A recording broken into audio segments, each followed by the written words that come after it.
प्यारे बच्चों, इस वीडियो में मैं आपके 12th क्लास की केमिस्ट्री के यूनिट 2 सॉल्यूशंस के इम्पॉर्टेंट फॉर्मूले और कुछ इम्पॉर्टेंट पॉइंट्स बताऊंगी। यह आपको एग्ज़ाम के समय चैप्टर रिवीजन में हेल्प करेंगे।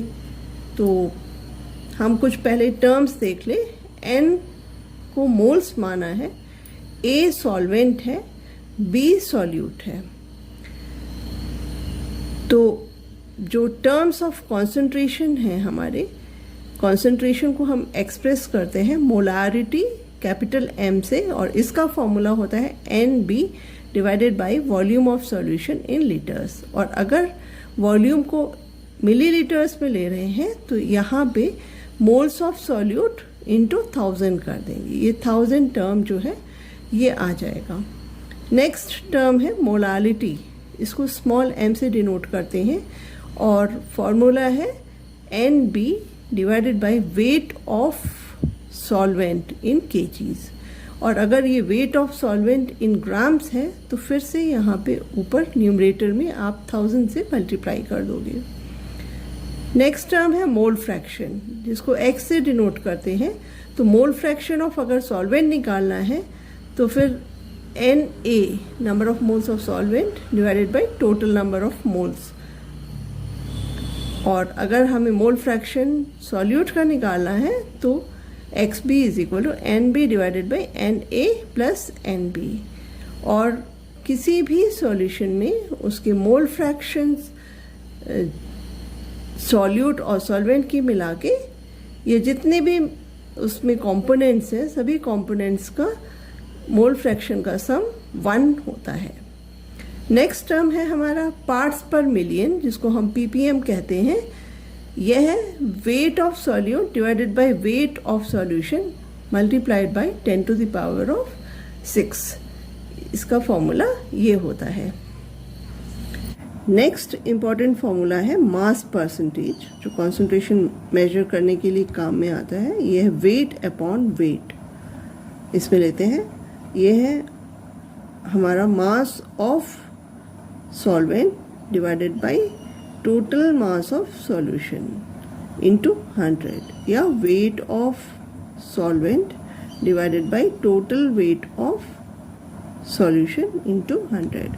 और इसी तरीके से वॉल्यूम परसेंटेज हो जाता है volume upon volume, means volume of solvent या सॉल्यूट जो भी हो, जिसका भी वॉल्यूम परसेंटेज निकालना है तो volume of A divided by volume total volume A plus B। अब हम नेक्स्ट पे आते हैं हेनरीज लॉ। ये एप्लीकेबल होता है गैस इन लिक्विड सॉल्यूशन के लिए। तो partial pressure of gas is directly proportional to mole fraction of gas x। और x आपको पता है कि x जैसे यहाँ पे सॉल्यूट है, गैस एंड लिक्विड है, तो गैस सॉल्यूट हुआ तो mole fraction of gas is equal to number of moles of gas divided by total number of moles Na plus Nb। अगर हम यहाँ प्रोपोर्शनलिटी कांस्टेंट लगाएंगे तो ये kh से डिनोट करते हैं और ये हेनरीज कांस्टेंट कहलाता है। और जो हेनरीज कांस्टेंट है वो 1 बाई k डैश क्या है? Solubility. It is inverse of solubility. तो जो हेनरीज कांस्टेंट है सॉल्युबिलिटी का इनवर्स होता है। अगर इसके एप्लीकेशंस देखें तो फिर ये बेंड्स, एनॉक्सिया, सॉफ्ट ड्रिंक्स, जिसमें कार्बन डाइऑक्साइड प्रेशराइज्ड फॉर्म में भरी जाती है, तो इन सब में हेनरीज लॉ। अब नेक्स्ट, अगर हम दो volatiles liquids A and B के सॉल्यूशन को कंसीडर करें तो इस केस में राउल्स लॉ आ जाता है। और यहाँ पे partial pressure of A is directly proportional to mole fraction of A। ये दोनों वोलेटाइल लिक्विड्स हैं A एंड B, तो पहले का पार्शियल प्रेशर उसके मोल फ्रैक्शन के बराबर है। ऐसे ही partial pressure of B liquid is directly proportional to mole fraction of B। अगर हम यहाँ प्रोपोर्शनल का साइन हटाएंगे तो फिर यहाँ पे प्रोपोर्शनलिटी कांस्टेंट में वहाँ पे KH आ रहा था, यहाँ पे KH की जगह P naught A, P A naught आ जाएगा, ये पी बी नॉट यहाँ पे आ जाएगा। तो पी ए और पी बी तो partial pressure of A and B है, और P A naught and P B naught जो है vapour pressure of pure components है। और एक्स ए और एक्स बी तो आपको पता है मोल फ्रैक्शन ऑफ ईच कंपोनेंट है। तो टोटल प्रेशर हमारा हो जाएगा partial pressure of first component plus partial pressure of second component. और अगर पी ए पी बी के हम यहाँ पे ये जो इक्वेशंस है इनको सब्स्टिट्यूट कर दें तो ये हम आ जाएगा P A naught x A plus P B naught x B. और पी ए नॉट अगर एक्स ए हमें मालूम है x A plus x B 1 होता है, तो फिर एक्स ए को हम एक्स बी के टर्म्स में लिख सकते हैं 1 माइनस एक्स बी। तो ये हो जाएगा P A naught multiplied by 1 minus x B plus P B naught x B. और इस ब्रैकेट को अगर हम खोलेंगे तो P A naught minus P A naught A minus P A naught A x B plus P B naught x B. और इसमें हम एक्स बी को कॉमन ले लेंगे तो P A naught plus P A naught minus P B naught multiplied by x B. तो P total जो pressure total pressure होगा वो डायरेक्टली प्रोपोर्शनल होगा किसके, मोल फ्रैक्शन ऑफ जो हमारा सॉल्यूट है उसके मोल फ्रैक्शन के बराबर होगा। टोटल प्रेशर प्रोपोर्शनल होगा। अब अगर solution of solid and liquid देखें, ये तो 2 वोलेटाइल लिक्विड्स थे, लेकिन अगर हम यहाँ पे एक कंपोनेंट उसमें सॉलिड है तो उस केस में टोटल प्रेशर हमारा होता है P A plus P B, लेकिन हमारा यहाँ पे पी बी तो सॉलिड है जिसकी वजह से कोई पार्शियल प्रेशर नहीं होगा। तो पार्शियल प्रेशर सिर्फ सॉल्वेंट की वजह से होगा, तो partial pressure total partial pressure हो जाएगा बराबर सॉल्वेंट का पार्शियल प्रेशर। और इसको फिर हम यहाँ जो इक्वेशन है पी ए नॉट एक्स ए से रिप्लेस कर देते हैं, एक्स ए को 1 माइनस एक्स बी के लिख देते हैं, और यहाँ पे हम प्रेशर टोटल जो हमारा आ रहा है टोटल प्रेशर उसको लिख देते हैं P naught A minus P naught A x B.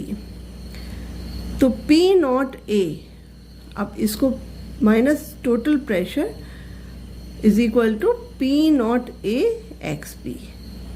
तो ये हमारा टर्म कहलाता है लोअरिंग ऑफ वेपर प्रेशर। और पी ए नॉट को हम नीचे ले जाएं अगर, तो फिर ये हो जाता है हमारा relative lowering of vapour pressure. तो relative lowering of vapour pressure हमारा वो किसके बराबर होता है, मोल फ्रैक्शन ऑफ पी। तो इस केस में तो हमारा टोटल प्रेशर प्रोपोर्शनल होता है एक्स बी के, लेकिन यहाँ पे हमारा जो लोअरिंग ऑफ वेपर प्रेशर है वो that is equal to moles of solute. ये राउल्स लॉ जो है non volatile solute in volatile solvent के लिए हम लिख सकते हैं P naught minus P of solvent divided by P naught is equal to x of solute. इस तरीके से हम डिनोट कर सकते हैं। अब based on Raoult's law solutions 2 type के होते हैं, ideal solutions and non ideal solutions. तो बच्चों जो आइडियल सॉल्यूशंस और नॉन आइडियल सॉल्यूशंस में जो डिफरेंस है वो ideal solutions follow Raoult's law, non ideal solutions do not follow Raoult's law. Delta H इसके लिए 0 होता है, और यहाँ पे delta H either it will be greater than 0 और लेस देन 0। अब अगर ग्रेटर देन 0 है तो वो सॉल्यूशंस पॉजिटिव डिविएशन दिखाते हैं राउल्स लॉ से, और डेल्टा एच अगर लेस देन 0 है तो वो नेगेटिव दिखाते हैं। तो 2 प्रकार के नॉन आइडियल सॉल्यूशंस होते हैं, एक जो पॉजिटिव डिविएशन दिखाते हैं, दूसरा जो नेगेटिव डिविएशन दिखाते हैं। जो पॉजिटिव डिविएशन दिखाते हैं तो उनमें सॉल्यूशंस की मिक्सिंग से वॉल्यूम इंक्रीज होता है, change in volume is more than 0। And अगर वॉल्यूम डिक्रीज होता है तो वो नेगेटिव डिविएशन दिखा रहे होते हैं। लेकिन आइडियल सॉल्यूशंस में वॉल्यूम सेम रहता है और there is no change in volume. अब आइडियल सॉल्यूशंस के हमारे पास जो एग्जांपल्स हैं एन हेक्सेन और n heptane, bromoethane, chloroethane, benzene and toluene. ये मिक्सचर्स जो हैं आइडियल सॉल्यूशंस बनाते हैं, और नॉन आइडियल सॉल्यूशंस अगर हम देखें तो पॉजिटिव डिविएशन जो देते हैं वो है इथेनॉल एसीटोन का मिक्सचर, कार्बन डाइसल्फाइड एसीटोन का मिक्सचर, वाटर एंड इथेनॉल का मिक्सचर। और नेगेटिव डिविएशन देने वाले हैं फिनॉल और एनिलीन का mixture, chloroform and acetone mixture, nitric acid and water का मिक्सचर। तो ये हमारे डिफरेंसेस हो गए ideal and non ideal solution. हम लेते हैं कॉलिगेटिव प्रॉपर्टीज। कॉलिगेटिव प्रॉपर्टीज वह प्रॉपर्टीज होती हैं जो कॉन्सेंट्रेशन पे डिपेंड नहीं करती हैं, वो डिपेंड करती हैं नंबर ऑफ पार्टिकल्स पे। अब इसमें हमारा आ जाता है पहला relative lowering of vapour pressure. तो 4 हमारी कॉलिगेटिव प्रॉपर्टीज होती है, जिनमें फर्स्ट है relative lowering of vapour pressure. इसका फॉर्मूला होता है जो अभी हमने देखा, प्योर सॉल्वेंट का पार्शियल प्रेशर माइनस पूरे सॉल्यूशन का partial pressure divided by pure solvent का partial pressure. This is equal to NB upon NA। और NB हमारा क्या है, इसको हम लिख सकते हैं wait of solute divided bye molecular mass of solute, और Na को लिख सकते हैं weight of solvent divided bye molecular mass. तो ये ऊपर आ जाएगा सॉल्वेंट, और ये है देखो P नॉट जो है वो प्योर सॉल्वेंट का जब हो गया, और ये PA प्लस B सॉल्यूशन का हो गया, NB मोल्स ऑफ सॉल्यूट और NA moles of solvent. Next colligative property हमारी आती है एलिवेशन ऑफ बॉइलिंग पॉइंट। इसका फॉर्मूला है delta TB is equal to KBM, या delta TB is equal to KB। M को अगर एक्सपैंड कर दें, ये मोलालिटी होता है, तो W2 अपॉन M2 न्यूमरेटर में इंटू 1000 डिवाइडेड बाय W1 अगर ग्राम्स में है। KB को हम बिब्लियोस्कोपिक कांस्टेंट भी कहते हैं, और इसकी यूनिट है केल्विन kg पर मोल। नेक्स्ट हमारी कॉलिगेटिव प्रॉपर्टी होती है डिप्रेशन ऑफ फ्रीजिंग पॉइंट। ये बिल्कुल सिमिलर है बॉइलिंग पॉइंट वाले फॉर्मूले से, डेल्टा TF, बस यहाँ पे डिप्रेशन इन फ्रीजिंग पॉइंट आ जाता है। तो delta TF is equal to KF into M। M molality है, इस मोलालिटी को हमने एक्सपैंड कर दिया, तो हमारा फॉर्मूला हो गया delta TF is equal to KF into W2 upon M2 into 1000 by W1। और ये KF को हम क्रायोस्कोपिक कांस्टेंट भी कहते हैं, और इसकी यूनिट फिर वही सेम है केल्विन kg पर मोल। फिर हमारा ऑस्मोटिक प्रेशर, ये 4th कॉलिगेटिव प्रॉपर्टी हो गई। ये हमारे पाई से डिनोट करते हैं, और pi is equal to CRT। C है कॉन्सेंट्रेशन इन मोलारिटी। तो इस बात का ध्यान रखना है कि ऑस्मोटिक प्रेशर में हम कॉन्सेंट्रेशन को मोलारिटी में मेजर करते हैं। यहाँ पे R हमारा गैस कांस्टेंट है, जिसकी वैल्यू 0.083 है, टेम्परेचर T है। तो अगर हम यहाँ पे कॉन्सेंट्रेशन इन मोलारिटी को एक्सपैंड कर दें, इसका फॉर्मूला लिख दें, तो ये हमारा हो जाएगा W2RT divide by M2 into volume of solution. तो रिवर्स ऑस्मोसिस डीसैलिनेशन में काम में आता है, जिसमें सेल्यूलोज एसीटेट को सेमी परमिएबल मेम्ब्रेन जैसे यूज़ करते हैं। ये एक पॉलीमर होता है। अब 3 टाइप के हमारे सिस्टम्स हो जाते हैं, एक isotonic solutions, hypertonic solutions and hypotonic solutions. और इनमें तीनों में मूवमेंट हमें मालूम होना चाहिए, क्योंकि सेम कॉन्सेंट्रेशन दोनों तरफ अगर सेमी परमेबल मेम्ब्रेन के हैं तो वो आइसोटोनिक सॉल्यूशंस होते हैं, और मूवमेंट इसमें सॉल्वेंट का नहीं होता है।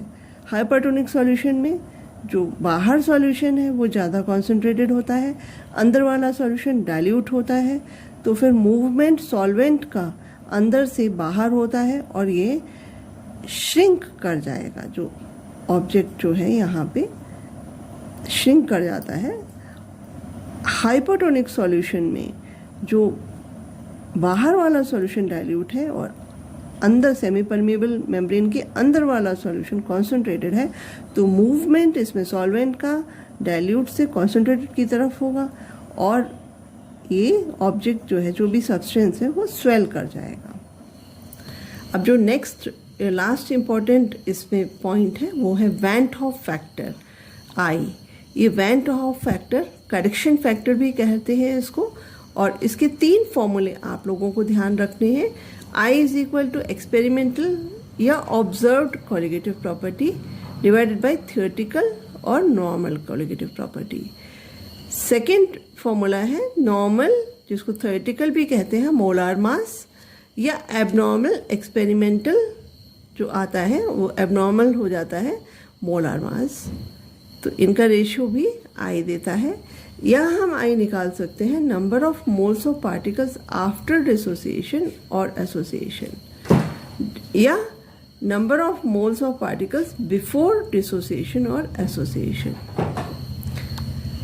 तो ये जो आई हमने कैलकुलेट किया, तो इस आई को हम सभी कोलिगेटिव प्रॉपर्टीज़ में मल्टीप्लाई कर देंगे तो हमें जो कोलिगेटिव प्रॉपर्टी की एक्चुअल वैल्यू मिल जाएगी। तो अगर कभी आपका क्वेश्चन आता है इन कोलिगेटिव प्रॉपर्टीज़ को डिटरमिन करने के लिए, तो आपको हमेशा आई को मल्टीप्लाई करना है। ये फॉर्मूले मैंने लिखे हैं। ये relative lowering of vapour pressure में आपको आई को मल्टीप्लाई कर देना है, और depression in boiling point elevation boiling point को आपको मल्टीप्लाई कर देना है फिर आई से। ऐसे ही ऑस्मोटिक प्रेशर में भी आई से मल्टीप्लाई करेंगे, फॉर्मूले में डालेंगे, और डिप्रेशन फ्रीजिंग पॉइंट को भी आई से मल्टीप्लाई करेंगे।